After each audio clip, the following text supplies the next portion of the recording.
You ever try to save money by cutting your own hair, only to immediately regret it and then end up having to pay your barber more money to fix the structural and emotional damage? What business is it of yours? No? Just me?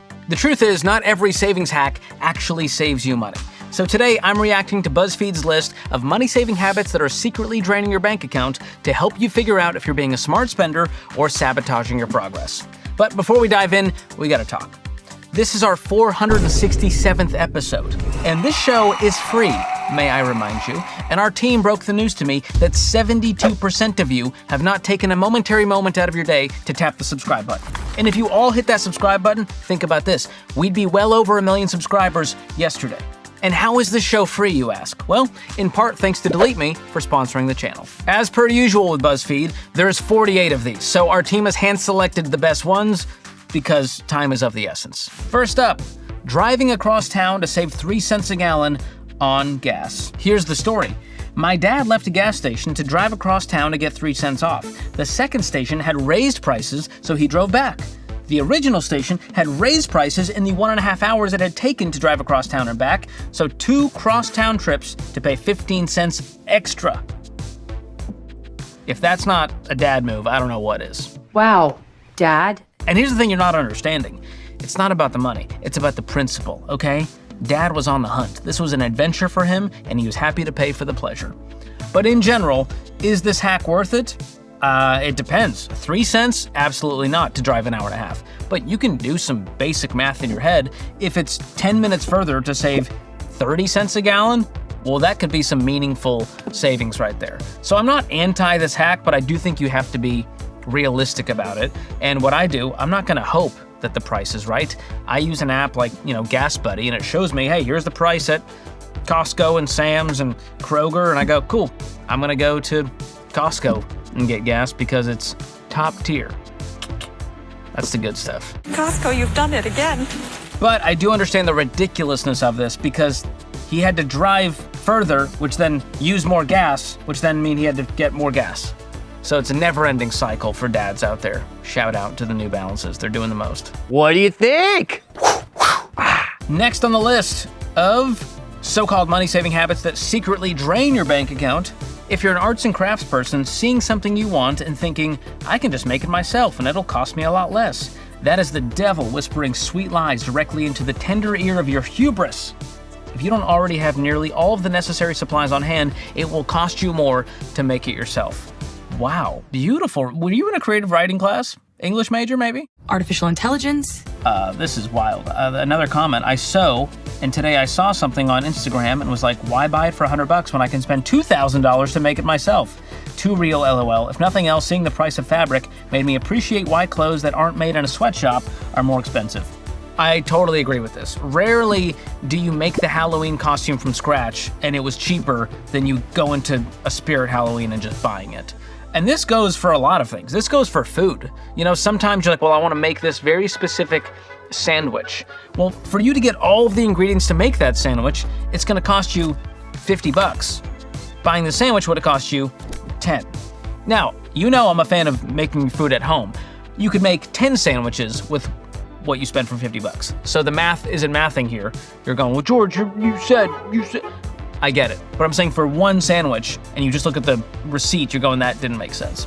So I would think twice, especially with arts and crafts, to not go out and get all this stuff, knowing that you may or may not finish the project, it may or may not be great, and you may or may not use all of the equipment for the rest of your life. So be careful before you go out and buy a sewing machine, because you don't want to pay $20. Next up, avoiding doing maintenance on things. Sure, it's cheaper today, and it will probably all be fine tomorrow, but sooner or later, it's gonna bite you. Schedule your maintenance or it will be scheduled for you. Well, that's ominous, scarf knitter, if that really is your name. Okay, so I'm getting the context of this. This is a saving habit that secretly drained. Yeah, absolutely. You're trying to save money because you're going, well, I don't want to do the maintenance. It's expensive right now. I don't want to spend the money. Well, then it's going to cost you 5 or 10x to do the repair because you didn't do the maintenance. And so this goes with everything.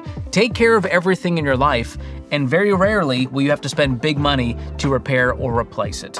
Whether it's furniture, boots, clothing, anything in your house, anything that you use, drive, you gotta take care of it. And so maintenance is necessary. So here's the easy thing to do.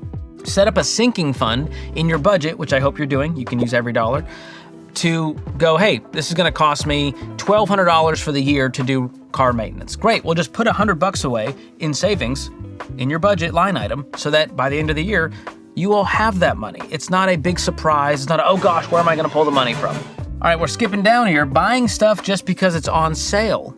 Were you going to buy it at full price? No? Then it's not savings, it's an expenditure. It's a $10 word for a BuzzFeed article, but I'll take it. Another person said this, I worked with someone like this. He would go buy, not gonna say that word, that was on sale because he might need it in the future, like a bunch of tools and, watch your language. Golly. He would frequent estate sales and pawn shops too, buy piles of junk and then claim at the end of it how much money he saved. I'm like, no, you actually spent $500 instead of saving $250. Yeah, this part is, I think it's beyond logic. I think these people just love the hunt, they love the deal, they love the adventure of it, and they justify it with, well, I'm saving money. But the truth is, you probably weren't gonna buy it anyways at full price. So you're just buying it because you feel like you got a deal. And this is a tough one. For the frugal people out there, this is a dangerous game to play because you just go out finding deals instead of buying things you actually need. Well said. I'm a fan of that one. Next, buying the cheaper and smaller packages of food at the grocery store. The price for the amount of food is often a lot higher. It's better to buy the larger sized ones and then maybe freeze some of it. Interesting. Okay, so we're not talking about like, you know, you get your chicken, you're like, well, it's $10.67 versus $10.48. They're talking about a small package versus the kind of family-sized bulk package. It will be cheaper per ounce for that food. And that is true. Next time you're shopping, go look at the label. Sometimes they'll actually tell you what the price is per ounce. Or if you got your handy-dandy calculator, just go, hey, I can get 3 pounds for $20, or I can get 6 pounds for $35. Whoa, slow down, Rain Man. You do the math. I'm not doing the math. You do the math. That one's true. And we got a few comments around this one. I've noticed companies sneaking the price per unit up on the larger sizes recently. You can't always rely on this anymore. Always check the price per unit. Yes, totally agree with this. This is something I do personally in stores. You sometimes assume, well, if I get more, I get the bigger package, it's gonna be more savings. Not always true these days. It might be the same or sometimes even more because these companies out there, they're gonna get you. Are you sneaky? And last one, except if you're only buying what you can reasonably use before expiration. My spouse bought a large bottle of barbecue sauce when we use it maybe once a year. Now we've wasted fridge space and more is going in the trash. Yellow mustard is something I like to have for when I want it, but I only really need a small jar. So it can be better to buy a smaller size, especially if space is at a premium. I think you guys are misaligned here in your marriage. All right, you got a barbecue sauce lover, you got the mustard lover, one's going, you know, king size here, one is getting the smallest amount of mustard they can muster up. I think we need to come to a compromise here. Let's get a normal size barbecue sauce, a normal size mustard. Just solved your marriage. Mix them together if you're a wild one. Make some Chick-fil-A sauce out of it. Ew! Don't say ew, that's how Chick-fil-A sauce is made. It's all the sauces. It's the suicide sauce. It's just everything in one. Sorry, the unalive sauce. I hate this timeline. Back in my day, we called it what it was. Also, do they make jars of yellow mustard? I feel like yellow mustard doesn't deserve a jar. No shade to yellow mustard, but like a Dijon, absolutely, put that in a jar. A Grey Poupon, 100%. Do you have any Grey Poupon? A yellow mustard in a jar? It goes in plastic for a reason. It was trash to begin with. Unless it's on a hot dog. Moving on. Meal kits like HelloFresh. They cost as much as your grocery bill, but you only get dinner and you still have to go to the grocery store to get other things. Another person said, we only use them when they give us 50% off and for the convenience. Sure, it's just dinner covered, but you're paying for not having to think about it. That is true. What you're really paying for is convenience here. Will it usually and almost always be cheaper to get the items from the grocery store? Yes, but if you want to pay for the convenience and you put it in the budget, it's still cheaper than eating out. So I'm not mad at these meal services. We've used these in crazy seasons. In fact, I used it recently because our life is just too chaotic to go out to the grocery store and meal prep and think about it all. So right now, we are living off of some of these meal services. Living large, what's up? And again, I take advantage of all the discounts and then I cancel immediately. You're not gonna get me. Moving on to the opposite, fast food. Fast food, yeah, it's fast and it's food, but at what cost? Wow. Okay, I guess is this a health thing, is what they're saying? Same as regular, oh my gosh. Lady Irish has got a mouth on her. Same as regular sit-down restaurant these days by my experience. Ma'am, you need to stay home with a mouth like that. You don't need to be out in public spewing that kind of filth when there's kids around. Stop, think of the children. Okay, let's focus on the money side. Fast food has gotten more expensive. If you look what it costs even a few years ago, inflation has really hit fast food hard. And so, I go to Chick-fil-A, a kid's meal is now $8. The adult meal is now $10, $12, even $13, $14, $15 if you're my wife. Try to shift the blame on me. Is that gluten-free bun? They really think that sad gluten-free bun at Chick-fil-A is worth an extra few bucks. I say nay. And on the health side, at what cost? Absolutely. I mean, if you look at the ingredients on this stuff, even the sauce, it makes you want to throw up. You're like, why did they put Blue 42 Set Hut in this sauce? Why? Why did we need that? The truth is you didn't. But again, if you go through fast food once in a while, I'm not mad at it. I had Taco Bell the last weekend. I'm not ashamed to say it, all right? I'm not ashamed to tell you I got a crispy Cantina chicken taco and a Doritos Locos tacos. I learned Spanish by going to Taco Bell. Bless you, Taco Bell. Moving on, took me a while to realize that using the dishwasher saves me more money than washing dishes by hand. That's science. That's a good one. Comment here, dishwashers are very efficient. They use far, far less water, and since you use less water, you need less energy to heat up the water needed. Thank you, Bill Nye. This is actually true. Just having the water on full blast and washing the dishes for 20 minutes is way more water than your actual dishwasher uses, so use that dishwasher. Don't be afraid. Don't be scared. And let me tell you, my daughter's favorite thing to do as a toddler is to play dishes in the sink, and so she just runs water at full blast while I count how much she's costing me. She's worth it. Next on our list of money-saving hacks that may not be worth it, carrying a balance on a credit card to build credit. You don't need to carry a balance to build credit. Thank you. I vehemently disagree that you should even use a credit card, let alone carrying a balance, which is about the worst thing you can do. And it doesn't help your credit to carry a balance. That is insane. Another comment here. Many years ago, I got my first credit card. I used to pay it off religiously. I'll never forget having a conversation on the deck with my father when he told me the only way to build credit is to carry a balance. I hate to be the one to tell you this, but his cornbread was not done in the middle. Snap. It sent me down a dangerous spiral. Well, that part's on you. And was some of the worst financial and life advice I ever received. I've been chasing that advice and burden half of my adult life. I paid off one of my cards yesterday. It has never felt better. Way to go. This is most of us. Most of us had parents who said, get a credit card. I'm gonna add you as an authorized user. As soon as you turn 18, you gotta get your own card and start spending on that. What they didn't tell you was you don't need to carry a balance. And I cut up my cards, 13 years ago now? Haven't looked back. I use cash and a debit card, and I've lived to tell the tale. And I've saved so much money, untold amounts of money. Billions and billions and billions and billions. Just by using my own money now instead of using someone else's money and having to pay it back later. Even if you pay it off every single week, that's still simply too much effort and brain calories when you could just go live your life.